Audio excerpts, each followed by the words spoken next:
তারেক রহমান বিএনপির ভারপ্রাপ্ত চেয়ারম্যান সম্ভবত আমেরিকার খপ্পরে পড়েছেন এবং তিনি আমেরিকার যে কূটচাল, আমেরিকার যে লোভ এবং লালসা এবং আমেরিকার যে সকল মেশিনারিজ রয়েছে, যা দিয়ে বন্ধুত্বের আবরণে একটি মানুষকে, একটি সম্প্রদায়কে, একটি গোষ্ঠীকে, একটি জাতিকে যেভাবে সর্বনাশ করা হয়, সম্ভবত ঠিক সেই সর্বনাশের যে মায়াজাল, সেই মায়াজালের খপ্পরে বিএনপি পড়েছে।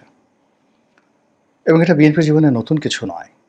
বিএনপির যত দুর্ভোগ, যত দুর্দশা, প্রায় সব কিছুর মূলেই রয়েছে বিদেশ নির্ভরতা এবং বৈদেশিক কূটনীতি সুন্দরভাবে তারা হ্যান্ডেল করতে না পারার কারণে বিএনপি এ যাবৎকালে প্রতিষ্ঠার পর থেকে, অর্থাৎ শহীদ প্রেসিডেন্ট জিয়াউর রহমানের হত্যাকাণ্ড এবং আজ অবধি যা কিছু বিএনপির দুর্বলতা সব কিছুই ঘটেছে এই বিএনপির যে আন্তর্জাতিক রিলেশন, ফরেন রিলেশন, সেই রিলেশনগুলো তারা রীতিমতো হ্যান্ডেল করতে না পারার কারণে। মূল ব্যাপার হলো যে বিদেশি রাষ্ট্র সাধারণত যেভাবে কাজ করে, আপনি যদি ধরুন লরেন্স অফ অ্যারাবিয়া প্রথম মহাযুদ্ধে অটোম্যান সাম্রাজ্যকে, যাকে বলা হয়, পরাজিত করার জন্য মক্কা, মদিনা, সিরিয়া, লেবানন এই অঞ্চলে ব্রিটিশ প্রভুত্ব কায়েম করার জন্য এবং বেলফোর ডিক্লারেশন থেকে শুরু করে অন্য যে সকল আন্তর্জাতিক, যেমন বার্মা অ্যাক্টের মতো এরকম যে সকল মধ্যপ্রাচ্য কেন্দ্রিক যে সকল মাস্টার প্ল্যান ছিল, তা বাস্তবায়ন করার জন্য 100 বছর ধরে ইউরোপ এবং আমেরিকা সেখানে গুটির চাল চেলেছে। সেখানকার ইসরায়েলি বসতি স্থাপন, সেখানে শরীফ হুসাইনকে মক্কার গভর্নর, তাকে নিজেদের তাবেদার বানানো, তাকে মেরে ফেলা, তারপরে তার নাতি শরীফ হুসেনের নাতি বাশা হোসেনকে জর্ডানের দায়িত্ব দেওয়া, এই যে কর্মকাণ্ডগুলো, এবং ফিলিস্তিন নিয়ে, ইসরায়েল নিয়ে, তেল আবিব নিয়ে, মিশর নিয়ে, তারপর সুয়েজ ক্যানাল নিয়ে, ইরাক নিয়ে, ইরান নিয়ে আমেরিকা যে খেলাগুলো খেলেছে, সেই খেলাগুলো যদি আপনি বিচার করেন, বিশ্লেষণ করেন, তাহলে দেখতে পাবেন যে যারা খুব স্মার্ট তারা সবসময় অ্যান্টি আমেরিকান একটা ভূমিকা তারা রেখেছে। অনেকে আমেরিকার হাতে অনেকের পরাজয় হয়েছে, কিন্তু ক্ষমতায় আরোহণ করার জন্য কেউ কখনো আমেরিকার হাত ধরে ক্ষমতায় আসেনি। বরং ক্ষমতায় বসে কেউ কেউ হয়তো আমেরিকার তাবেদার হওয়ার চেষ্টা করেছে, সেটাও তাদের জন্য বিপদের কারণ হয়ে আসছে। সাদ্দাম হোসেন, তারপর গাদ্দাফি, আয়াতুল্লাহ খামেনি, তারা কেউ জনাব তারেক রহমান বা বিএনপির মতো করে আমেরিকার, যাকে বলা হয়, মানে তাবেদার হয়ে রাষ্ট্র ক্ষমতায় আসেননি। আমেরিকাকে তোয়াজ তদবির করে রাষ্ট্র ক্ষমতায় আসেননি। আবার রাষ্ট্র ক্ষমতায় এসে আমেরিকাকে খুশি করার চেষ্টা করেছে সবাই, একমাত্র খামেনি ছাড়া। ফলে খামেনি টিকে আছে, বাকিরা কেউ কিন্তু টিকে নেই। একেবারে সাম্প্রতিক সময় যদি দুজন লোককে ধরেন, বাশার আল আসাদ রাশিয়ার তাবেদার ছিলেন, তো সেই রাশিয়া সর্বোচ্চ চেষ্টা করেও তাকে টেকাতে পারেনি।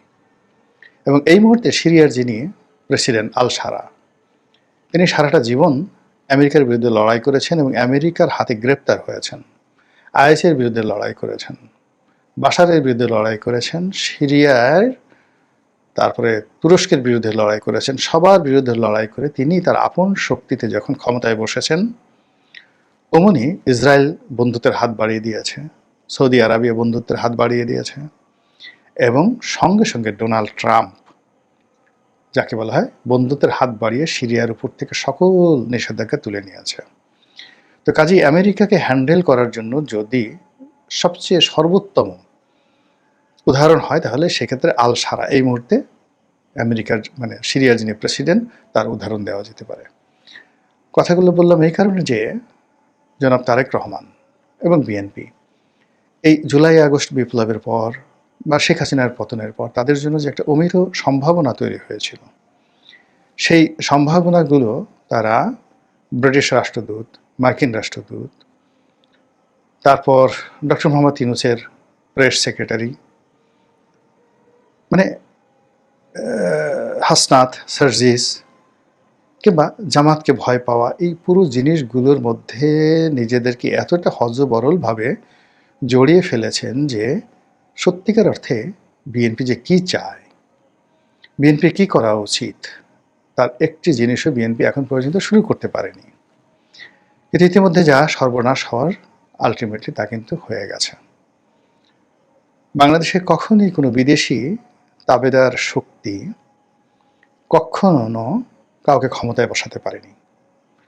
বিদেশি তাবেদার শক্তি যেটি করেছে সেটি হলো ক্ষমতার থেকে অনেক সম্ভাবনাময় অনেককে ক্ষমতা থেকে বিচ্যুত করেছে। যেমন সৈয়দ আবুল হোসেনের মতো একজন প্রজ্ঞাবান মন্ত্রী বিদেশি চক্রান্তে, বিশ্বব্যাংকের চক্রান্তে, আমেরিকার চক্রান্তে তাকে চলে যেতে হয়েছে। শেখ হাসিনাকে ক্ষমতা হারাতে হয়েছে, বঙ্গবন্ধুকে মরতে হয়েছে, জিয়াউর রহমানকে মরতে হয়েছে বিদেশি চক্রান্তে। কিন্তু যারা ক্ষমতায় এসেছে, বলতে গেলে এরশাদ সাহেব এবং 111-এর মঈনুদ্দিন ফখরুদ্দিন ছাড়া অন্য কেউ কখনো বিদেশি মদদে ক্ষমতায় আসেননি। তাদের পিছনে বিদেশি মদদ ছিল। হয়তো এখন এই যে ডিপ স্টেটের কথা বলা হচ্ছে, এখন এদের অনেকের বিরুদ্ধে বলা হয় যে বিদেশি মদদ আছে, কিন্তু মূল ব্যাপার হলো যে প্রকৃতি ঘটনাটা ঘটিয়ে দিয়েছে। এখানে বিদেশের কোনো হাত ছিল না।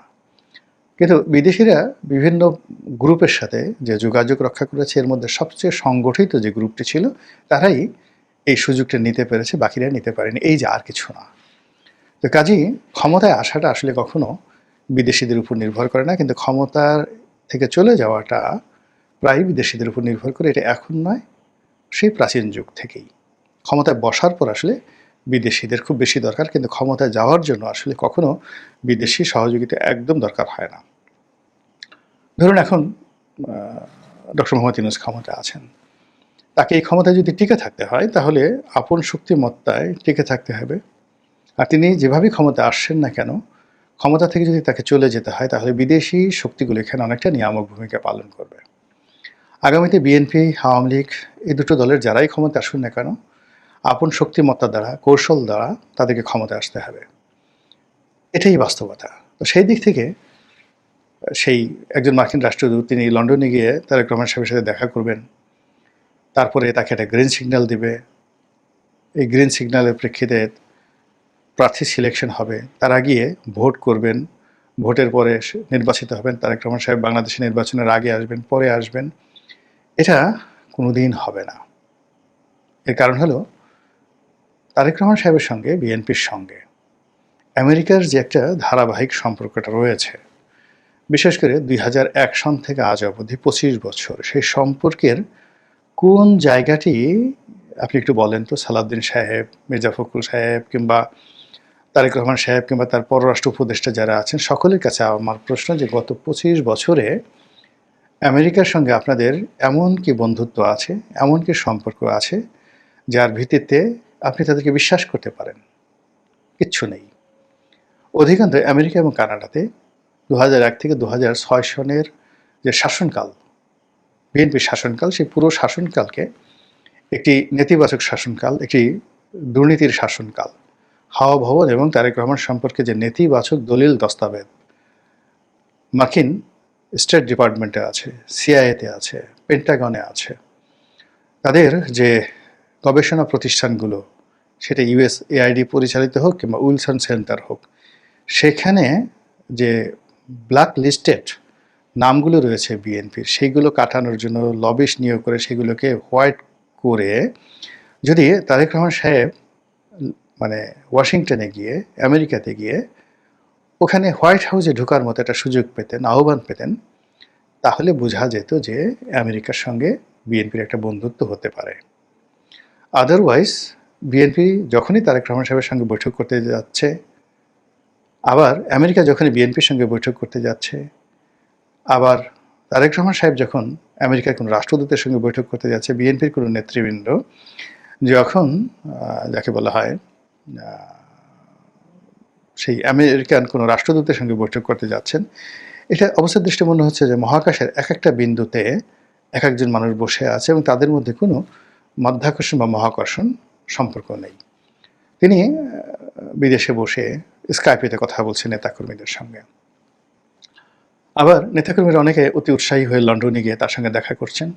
তিনি বাইরে কোনো হোটেলে, কোনো রেস্টুরেন্টে, কোনো কাফেতে বা কোনো যাকে বলা হয় ওই যে রাস্তার পাশে যে টং ঘরের যে দোকানগুলো থাকে, পাব বলা হয়, ইংল্যান্ডে পাব বলা হয়, সেই পাবের বসে তিনি আলাপ আলোচনা করছেন খুব ক্যাজুয়াল ড্রেসে।